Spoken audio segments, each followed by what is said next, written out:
नवीन नाशिक सिडको परिसरातील कामगार वसाहतींमध्ये प्रलंबित असलेल्या विविध नागरी समस्यांवर चर्चा करण्यासाठी दिनांक 22 जून 2026 रोजी सिडको विभागीय कार्यालयात जनता दरबाराचे आयोजन करण्यात आले।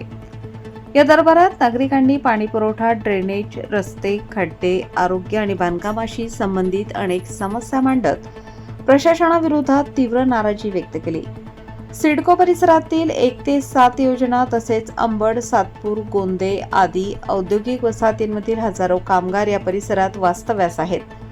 मात्र या भागातील विविध विभागांचा कारभार एकाच अधिकाऱ्याकडे असल्याने नागरिकांच्या समस्या वेळेत मार्गी लागत नसल्याची तक्रार यावेळी करण्यात आली। नागरिकांनी सांगितले की संबंधित अधिकारी अतिरिक्त कामाच्या तणावामुळे अनेकदा कार्यालयात उपलब्ध नसतात, तसेच ते नेमके कोणत्या ठिकाणी पाहणीसाठी गेले आहेत याचीही माहिती विभागीय कार्यालयात मिळत नाही। त्यामुळे नागरिकांना वारंवार हेलपाटे मारावे लागत असून संताप व्यक्त करण्यात आला। यावेळी काही नगरसेवकांनीही प्रशासनावर टीका करत सांगितले की 4 वर्षांच्या प्रशासकीय कारभारात परिस्थितीत फारसा बदल झालेला नाही। आता लोकप्रतिनिधी अस्तित्वात असतानाही समस्यांवर अपेक्षित गतीने तोडगा निघत नसल्याचे चित्र आहे। नगरसेवकांनी महापौर आणि आयुक्तांनी दर महिन्याला जनता दरबार आयोजित करावा, तसेच विविध विभागांसाठी स्वतंत्र अधिकाऱ्यांची नियुक्ती करून रिक्त पदे तातडीने भरावीत अशी मागणी केली।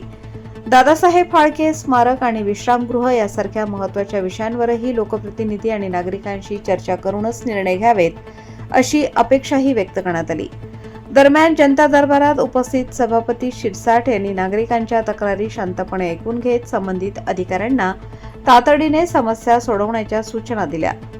सिडको हा कामगार वर्गाचा परिसर असल्याने येथील मूलभूत सुविधांच्या प्रश्नांकडे शासन आणि महापालिकेने गांभीर्याने लक्ष देऊन स्वतंत्र विभागांसाठी स्वतंत्र अधिकाऱ्यांची नियुक्ती करावी अशी मागणी यावेळी पुन्हा करण्यात आली।